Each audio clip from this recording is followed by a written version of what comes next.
This is a review of the 2000 Michael Haneke film Code Unknown, starring Juliette Binoche and some other people. This is a movie about trying to open a door.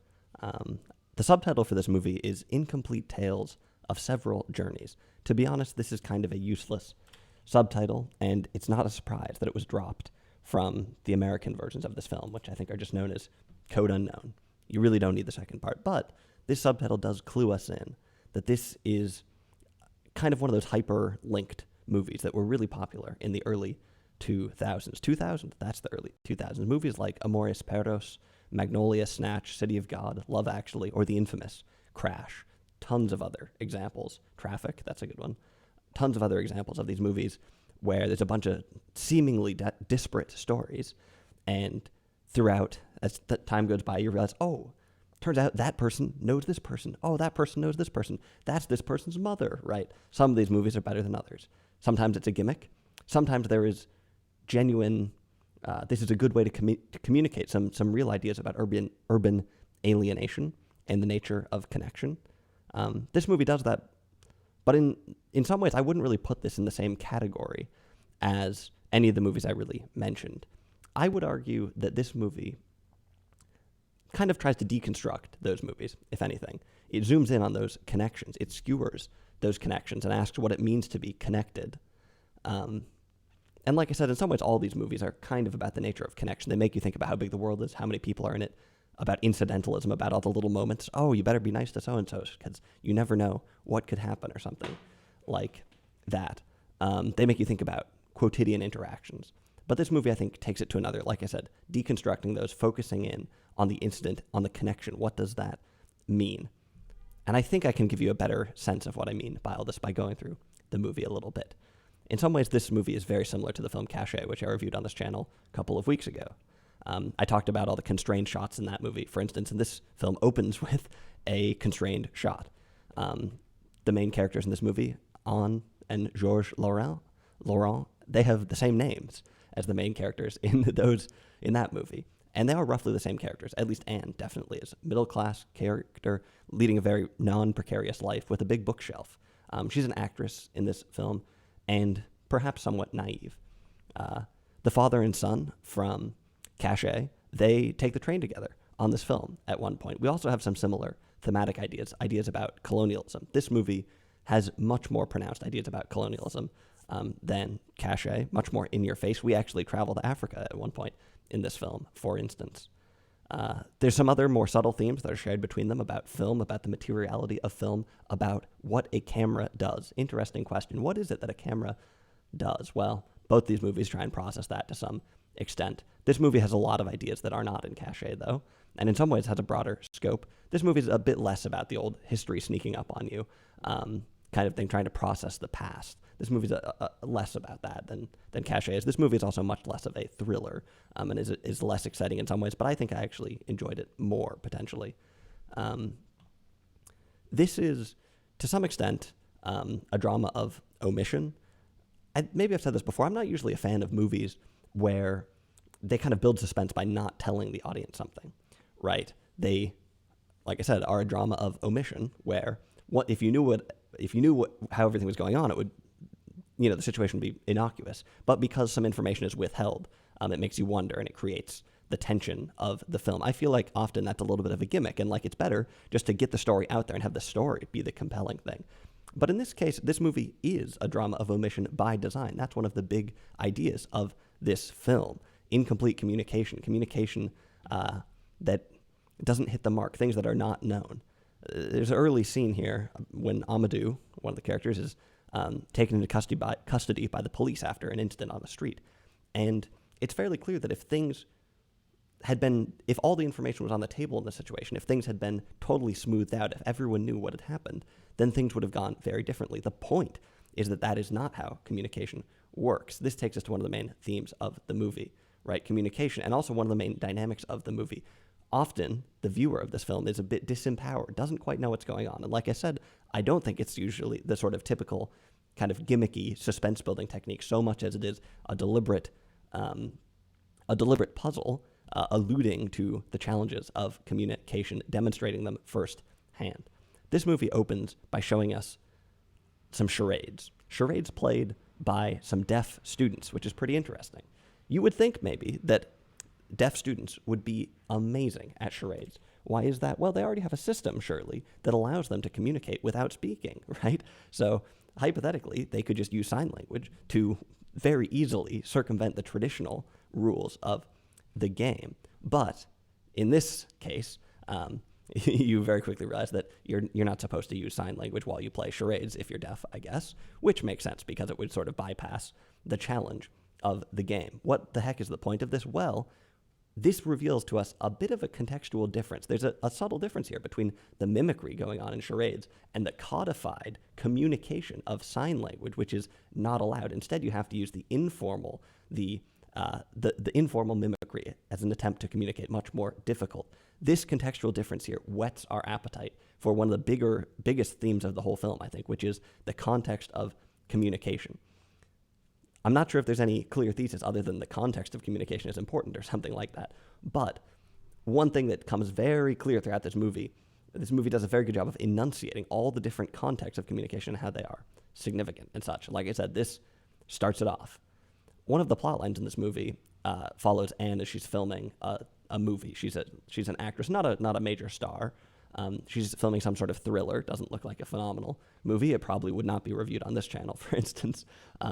But we see her go through a lot of different stages, and we see her communicate in a lot of different contexts throughout these stages. So, for instance, they rehearse early on. The rehearsal is filmed on a camcorder, and the footage for it is really grainy. We've clearly demarcated that this is some sort of, footage within the film, that this is being filmed on a camcorder. It's also clearly handheld. It's a big stumble at one point in the beginning. So it's set aside from the actual sort of main eye of the camera. And this is, I'm basically almost repeating word for word some things that I was saying in the review of Cache. So again, we have some of these ideas about materiality and about what a camera is and does coming into play. Again, we'll get into that a little bit more. But first of all, we have the rehearsal in the context of the rehearsal. We see other parts that are on the actual set, right? Where we're not seeing the view of the camera, we're seeing the movie be filmed. And at first, we see the camera crew on the set along with the actors. But then the camera sort of zooms in a little bit, and we can't see the camera crew anymore. We just see the performance and such. So the artifice kind of falls away to some extent, if that's possible, and we see the reality of the movie. We leave reality. We leave the reality of Code Unknown and go into the movie a little bit, and then we come back again when it ends and they have to cut and things. It's sort of a classic abrupt cut, and then we realize, oh, we're in a movie, right? We also see the final cut of the movie, and this is actually presented as a first-class citizen along with the other components of the film. So this movie formally is kind of separated into different little segments, and some of them are short, even only a couple minutes. Some of them are maybe 15 minutes at most, and they're in between each one, there's screen goes black, fades to black, and you come up to another one. Well, at one point when you come up from black, you don't realize this at first. Don't worry, this isn't a major spoiler. This movie, in some ways, isn't really, there aren't a lot of spoilers in this movie. I won't give away anything too exciting, but this movie, not a lot to spoil in some ways. Anyway, at one point it comes up from black, and you don't realize it at first, but you're watching the movie that she has made. So like I said, presented as a first-class citizen along with these other things. Finally, there's a scene where Anne and one of the other actors in the film record ADR. They do some additional dialogue recording for the film where they kind of revisit some of the scenes and try to redo the dialogue on top of them. Okay, what's the point about this? Why do I go through and enumerate all these different things? Well, the point is that they're all different context, right? They're all different scenarios in which a cry for help or a raw emotion mean something entirely different, right? Somebody on the street crying out for help versus somebody filming a movie crying out for help, very different. With acting, the face becomes ambiguous. There is false sincerity, false emotions, right? There's another interesting scene in Anne's plotline where Anne is acting on stage, right? It seems like she's auditioning for something, and she starts out by giving a big dramatic performance, essentially. It's some sort of Shakespearean play, it seems like. I actually should know what play it is, too, off the top of my head. It has Malvolio in it, and I should know what that is, but I cannot remember. Anyway, there's a subtle transition here when she is acting, but she realizes that the people in the audience, the director and producers and such, have turned to each other and are talking amongst themselves.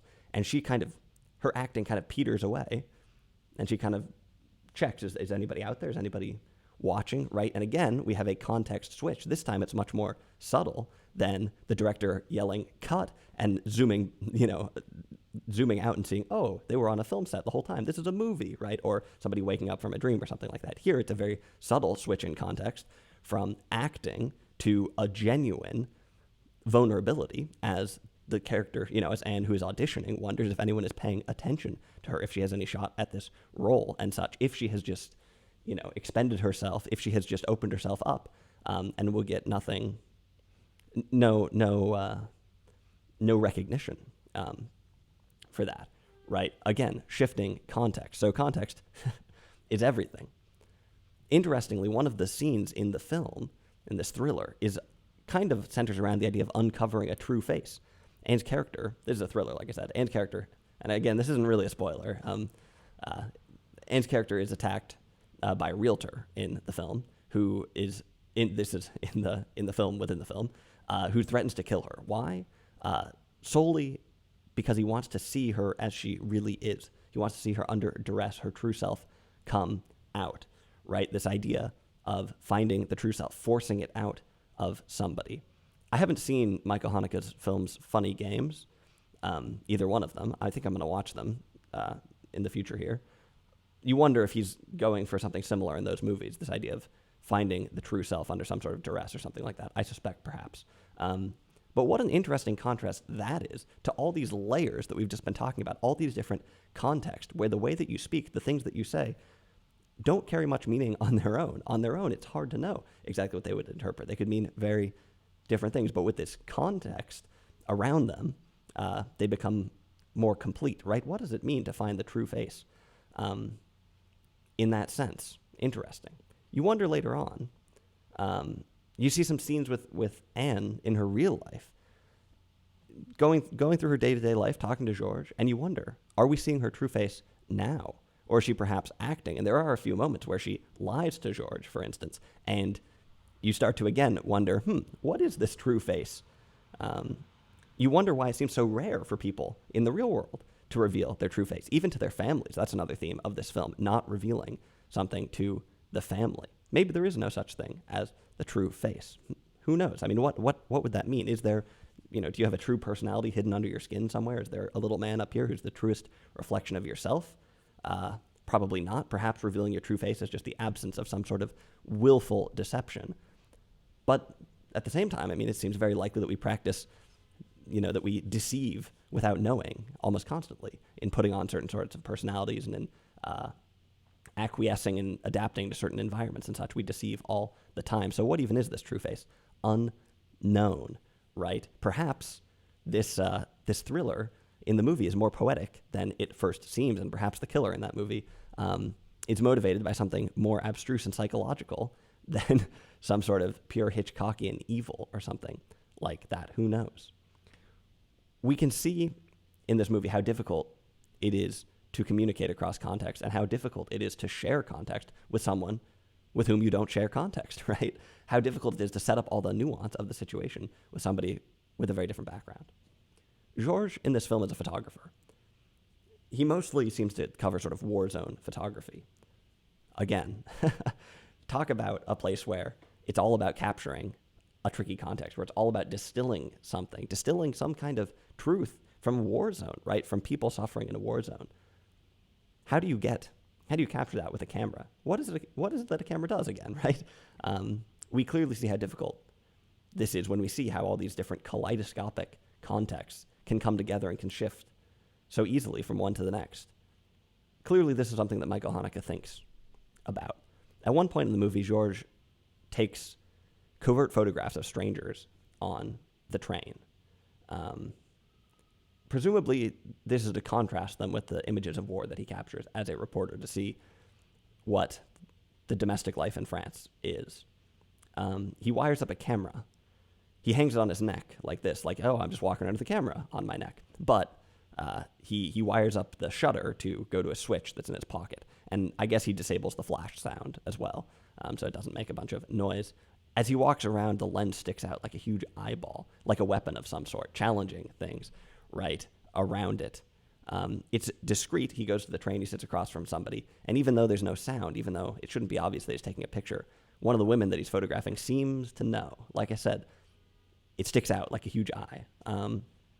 Later in the film, Anne is harassed while on the train, and you can't help but wonder if there's maybe something in common here, either something in common between the assault and the photography, right? Not just that this covert photography is non-consensual, but the act of capturing, the act of collecting the raw emotion, right? In some ways, perhaps George is practicing something very similar to what the realtor is doing in the thriller in the movie, right? Or perhaps they're both doing something similar to this, young man who harasses Anne on the train later on, trying to provoke a response out of her, trying to get her to snap and again display some sort of real emotion. Perhaps they are all trying to collect the real version of people out in the world or something like that.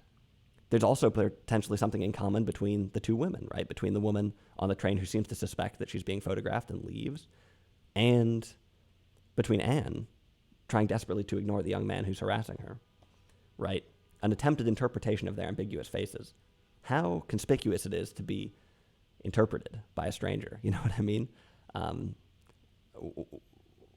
It's interesting, in not wanting to snap. Anne tries to ignore this person who's harassing her. Why does she do that? She doesn't want to give up her internal self to some extent, right? And the people who are being photographed, presumably they may have a similar defense mechanism that is being triggered subconsciously or very deliberately as they travel with strangers on the train. This film has confrontations in it. It has incidents in it. It has the confrontation of daily life. It has us, the confrontation of the individual by daily life, and it has the imperfect tools that the individual uses to confront daily life. Like I said, the tools that they use to go to ride the train, the tools that they use to handle conflicts. There's some minor conflicts in this film and some more severe ones. And in all cases, there isn't a whole lot to say. There are inevitable moral questions in life. It's hard to get through your life without being confronted from time to time and without wondering what the right thing to do is. Of course, there are times where it's obvious. You get some freebies where it's easy to be the good guy and do the right thing.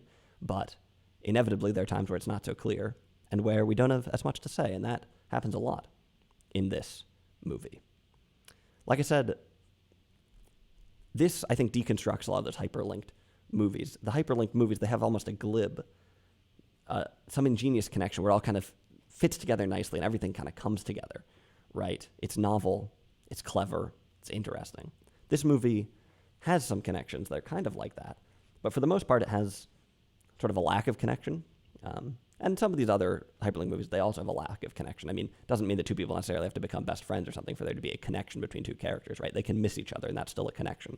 But here we have maybe a different lack of connection or something like that. Here, it seems like we have a totally different view on what that connection even means, what the individual incident means, how we are relating to each other as we walk through the world and look at one another's faces or exchange pleasantries or something like that, how we attempt to participate in the world and how we attempt to avoid the world to some extent. It's also very telling that the later section of the film, the end of the movie, essentially, makes some very deliberate choices about how characters come together. I won't go into this. It's not exactly, like I said, this isn't really a sort of movie that you spoil in some ways. But when you watch the end of this movie, consider how some of these other hyperlinked films come together, where everything is kind of tied up neatly in a bow, or perhaps there's some sort of tragedy, but it's some kind of poetic injustice where things all miss each other, or something like that. Well, contrast that to how this movie ends. And it gives you a pretty interesting perspective on on this sort of mini little genre of hyperlinked films. Some other miscellaneous things to mention. There's some really tight scenes in this movie. There's some, I think my favorite scene in the film, briefly, is a scene that opens up showing, you only see one camera angle throughout this. Again, constrained camera angles, and it shows it's filming from the jetway of an airport, looking at a plane as passengers are getting on the plane, and there's kind of all these nice people dressed up to travel and such getting on the plane, and the flight attendants welcoming them and such, and then there's sort of a pause, and they wait, and somebody else gets on the plane in a very different context I won't tell you exactly what. Go check out the movie. Incredibly interesting scene. Haneke, such an eye for picking things out in the world. There's some other interesting themes in this movie, like the domestic processing of grief, right? At one point, a character gets kind of some bad news. He reads a letter, and the first thing he does is puts water on to boil. He falls back into his routine, a safe routine and such, right? But while perhaps also simmering to some extent. There's a great scene where Anne and George have a discussion or an argument.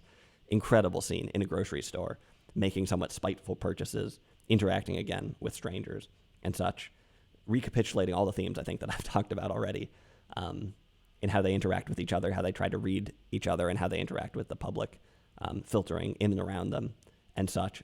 Like I said, some very tight scenes in this movie with some nice long takes. Long takes can be cool. Sometimes they're definitely a gimmick, but this movie seems to do them well.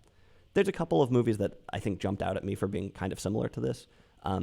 Mainly, one of them is interesting. It's a film called A Moment of Innocence, directed by Mohsen Makhmalbaf. As an Iranian director, this film came out maybe 1996 or something like that, which would have been only a few years before this. And in some ways, it's not that similar, but it kind of offers a very similar deconstruction of an incident.